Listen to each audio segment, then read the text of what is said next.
Saya melampirkan beberapa pertanyaan ya Mbak. Untuk yang pertama di sini berkaitan dengan analisis jabatan. Yang pertama ada tugas dan tanggung jawab apa sih dari jabatan ini sebenarnya yang Mbak Ayu kerjakan di jabatan ini? Kalau tugas saya yang pertama adalah memastikan bahwa nasabah yang meminjam uang di BRI khususnya KPR itu dapat melaksanakan akad kreditnya dan pencairannya sesuai dengan tanggal dia dicairkan. Ini memastikan nasabah melakukan akad dan pinjaman kredit di Bank BRI Dan ini ya, maka pencairan. Pencairan ini. Selanjutnya apa sih pengetahuan dan keterampilan yang dibutuhin untuk ada di jabatan ini? Keterampilannya sih sebenarnya banyak banget produk knowledge di bagian admin ini kan. Cuman kalau keterampilan yang umumnya ya kita harus bisa sebenarnya dia teliti aja sih, sama menghitung biaya-biaya gitu. Intinya gitu. Berkaitan Karena administrasi. Kayaknya sekali Kak, Mbak aku mau nanya, apa aja sih tantangannya dan kendala dalam menjalankan tugas di jabatan ini? Ada seperangkat cerita atau apa? Itu tantangannya yang seru atau mungkin yang kendalanya itu ada apa?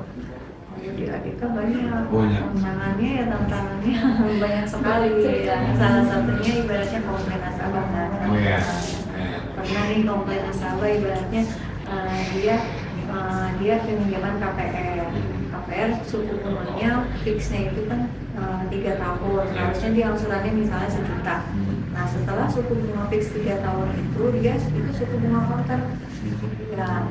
Nah itu kadang-kadang sistem BRI belum terupdate kan, terus tiba-tiba nasabah udah lunas tapi di akhir itu dia masih ada tagihan.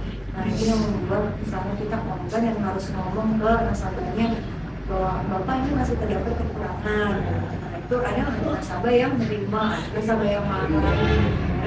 Itu sih komplain nasabah kita yang paling sering ya. Wow ya.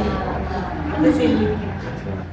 Terus mulai juga bagaimana keterkaitan atau kontribusi jabatannya dengan jabatannya, jadi kayak ada saling melengkapi gitu Mbak, kayak harus kerjasama tinggal.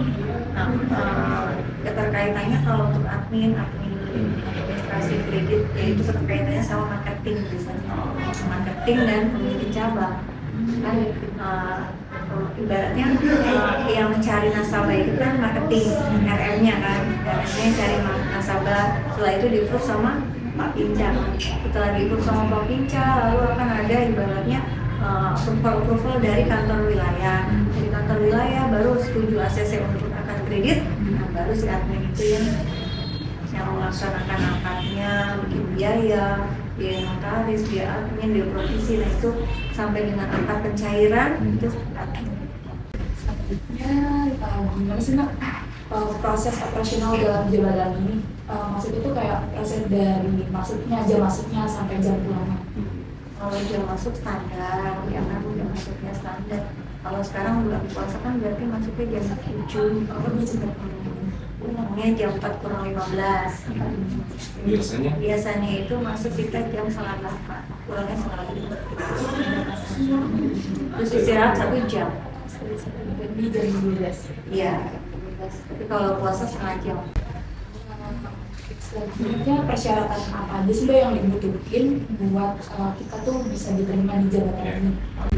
Maksudnya kalian misalnya nih mau melamar kerja, syarat-syaratnya yang setahu aku ya, syarat-syaratnya ibaratnya ya, usia dulu ya, usia itu maksimal biasanya 25 kalau bagi admin.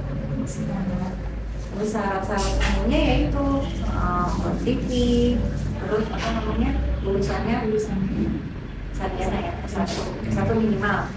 PK-nya minimal kalau nggak salah 2,7. Apa sekarang udah naik bisa 2,8. Belum berarti. Habis itu apa ya, belum nikah. Terus apa syarat lagi? Banyak nggak tahu. Pengalaman. Enggak juga. Enggak juga. Itu tes graduate kalau tes graduate Tapi kebanyakan kalau misalnya admin kayak Mbak Ibu ini awalnya dari teller, Ya, teller, CS gitu. Jadi mereka akan naik di jabatannya dari teller nanti naik ke admin. Jadi awal karir itu dari frontline. Itu dari bawah ke atas. Dan yang dinilai apa Mbak? Kalau dari bawah ke atas tuh mungkin prestasi. Prestasi ya juga ada prestasi. Misalnya dia teller terbaik, ibaratnya nanti kalau ada jokowi admin nanti dimajuin tuh sama atasan yang atasannya dia gitu kan, direkomendasiin ibaratnya gitu kan sama atasannya untuk jadi admin gitu. Prestasi ada, terus sama tetap nanti ada wawancara, ada psikotes, ada tes pengetahuan umum, tes pengetahuan TKD kalau misalnya tetap dites ulang. Lebih banyak ya. Masih ya, kami segitu sih Mbak. Terima kasih ya Mbak ya. Sebenarnya Mbak. Sama-sama.